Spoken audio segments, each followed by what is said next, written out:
Bonjour chers abonnés, bienvenue à cette chaîne qui vous fera découvrir en tout cas toutes les facettes de l'élevage dans le milieu tropical, le milieu sahélien, le milieu du Mali. Nous sommes en mars, bientôt avril, c'est la période de très forte chaleur, la période des canicules. Donc cet exemple voilà, d'une grande vache noire que vous voyez, qui est là et qui est embêtée, qui a le regard complètement perdu et qui cherche en tout cas une espèce de soulagement parce qu'elle est complètement sous le choc du soleil.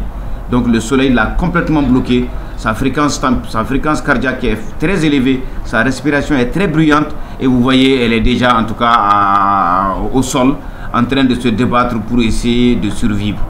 Donc vraiment c'est pour attirer encore l'attention de tous nos parents qui sont éleveurs, qui aiment les animaux comme nous les aimons. Dans le cadre du bien-être animal, il faut absolument trouver de l'ombrage. Soit les animaux vont au pâturage sous de grands arbres, vraiment où il fait frais, soit en tout cas vous trouvez des grands hangars, ce qu'on appelle des granges, donc sous lesquels les animaux peuvent éviter la fournaise 40 degrés, 42 degrés à l'ombre.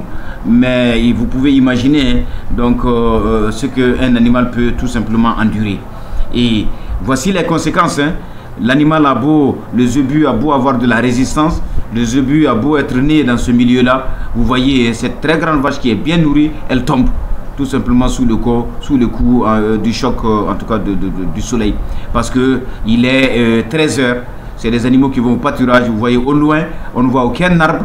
Donc apparemment elle s'est retrouvée sous ce petit ombrage pour essayer de chercher un refuge et elle se cherche. Vous voyez, elle lève la tête, elle regarde à droite à gauche parce qu'elle sait que ça n'ira pas et tout de suite vous avez le choc voilà, qui se met en route. Dans pareilles circonstances, il faut arroser l'animal, il faut vraiment verser beaucoup d'eau sur l'animal, sur sa tête, donc sur le corps, le mettre dans un endroit ombragé, dans un endroit qui soit vraiment humide, le ventiler si possible et puis lui donner suffisamment de solutions sucrées, donc du glucose, de l'énergie, parce que pour pouvoir l'aider un peu de tout ce qui est tremblement et des hépatoprotecteurs si vous en avez. Ensuite, évitez de conduire vos animaux entre 11 h et 17 h au pâturage. C'est le conseil que le docteur vétérinaire vous donne pour éviter en tout cas ces choses, parce que l'animal ne mangera pas au soleil, il sera très embêté et il y a toutes les chances qu'il tombe d'ailleurs.